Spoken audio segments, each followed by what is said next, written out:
Bangladesh has invited the heads of government from 13 countries, including India, to attend the swearing-in ceremony of its new cabinet led by Tarique Rahman on February 17th. Now, the countries invited are India, China, Saudi Arabia, Pakistan, Turkey, UAE, Qatar, Malaysia, Brunei, Sri Lanka, Nepal, Maldives, and Bhutan. The ceremony follows a sweeping victory for the Bangladesh Nationalist Party in the 13th parliamentary elections. The result brings to an end the tenure of the interim administration headed by Chief Advisor Muhammad Yunus. The invitations were issued by Yunus on behalf of the transitional authorities in line with the incoming administration's priorities and are being seen as a signal of Dhaka's focus on strengthening regional diplomacy. In an interview with WION, Humayun Kabir, foreign policy advisor to the BNP chairman, confirmed that outreach had been made to Indian Prime Minister Narendra Modi. Kabir described the invitation as a goodwill gesture, emphasizing that the region holds a central place in Rahman's foreign policy vision. The diplomatic outreach comes after years of strained ties between Dhaka and New Delhi since the ouster of former Prime Minister Sheikh Hasina. Her government collapsed amid mass protests in 2024, leading to her departure to India and the installation of an interim administration under Yunus. Rahman, who recently returned to Bangladesh after 17 years of self-imposed exile in London, led his party to a decisive two-thirds majority.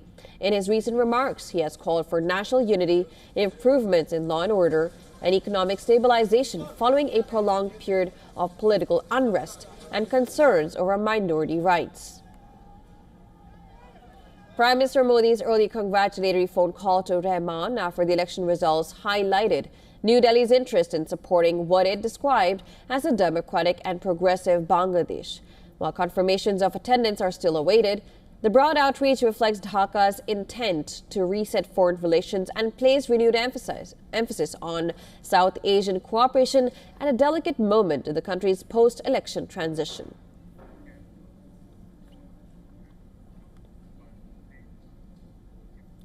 Now, of course, to give us more details on this, our Assistant Editor of Foreign Affairs, Siddhant Sibbal, has sent us this report. 13 countries, including India, have been invited for the oath-taking ceremony of Tarique Rahman on 17th of February. We know that the Indian Prime Minister Narendra Modi was the first world leader to speak to Tarique Rahman after his landslide victory last week. And now it looks like the focus is on a reset. The invite shows an outreach by Dhaka coming at a time when it looks like both sides are keen for a reset after months of fragile relationship under the Yunus regime. Also, focus perhaps will be on much greater engagement. For Tarique Rahman, this mandate, of course, gives him the chance for his vision of Bangladesh, which he described on Saturday as something that involves rule of law, and talked about how the focus will be on economic progress, getting more investments. Tarique Rahman gets in inheritance from the Yunus regime a tattered economy and a tattered foreign relations in terms of ties with India and Myanmar.